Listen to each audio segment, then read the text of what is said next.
Just about 4 or 5 days ago, I finished a 3-week retreat. And one of the things that I often notice on retreat is that when when the mind's peaceful, it's quite pleasant. But when stories are arising, the amount of belief in them is quite interesting for me to see. So, and then I tend to have a little more of a compulsive mind. So repetitive stories come up, repetitive thoughts, and some of them can get me going. So then I'm working a bit with that during the retreat time. But what I'm often fascinated by is how it doesn't really make any sense. The buying into a story or being upset about something or being worried or whatever it is that the emotional tone is around that, and then the release of that, the pleasantness of the release of that kind of obsession, or the mind's focusing in on something and then having an emotional reaction.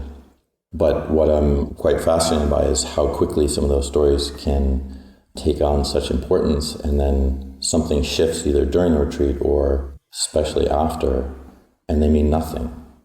They have very little importance. So one of the things I was thinking about Ajahn I mentioned something to Ajahn, and then after the retreat he told me, it's all taken care of. And I said, what are you talking about? I'm not sure what you mean. And he said, this. And I said, right, yeah, right. I was quite worried about that. And then it's just so amazing to see, the transfixedness of the during a retreat or during a time when we're really able to notice our mind getting obsessed or picking up a story. And it's just this incredible belief that it's so important. And then we work with that kind of going back and forth to, peaceful experiences, and then somehow the mind gets distracted and moves into that.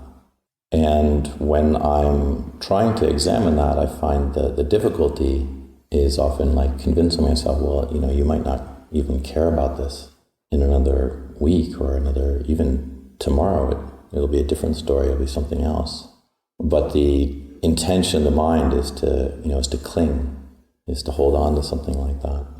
And so one of the reminders is just to say that, is to say this isn't going to matter.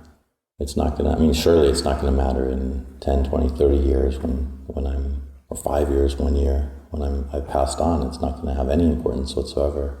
But even just in my lived life, this particular clinging around some idea or something or some worry, obsession, it's just something to let go of, because it really doesn't even end up mattering. The mind takes up some other kind of concern within no short period of time. And of course, the juxtaposition from when that is dropped, when that is let go of, and the peace that occurs, and the witnessing of that peace, the enjoyment of that, is also, such a heavy or a healthy and it's a very helpful way to remind ourselves, there's this other experience we can be having where we let go of these things and they no longer obsess our minds. Our minds aren't picking up on them so much. And we feel, that's really the best way that we can, our experience of the Dhamma, or seeing clearly into the Dhamma, it's really based on this peacefulness and clarity that we can have when we have learned how to drop these obsessions. So just as a reminder, as these things come up throughout the day, we have some sort of worry or some concern or something that we feel that we have to talk to somebody about, or it has to be like this, or there needs to be some sort of change, right? Convince ourselves that we must really take this up, just to remind ourselves of the very basic sense that it's just so impermanent, what our minds think and obsess about and worry about and take up. And just as a sense of humor, just being like, there it goes again, kind of silly obsession I have. It'll go away.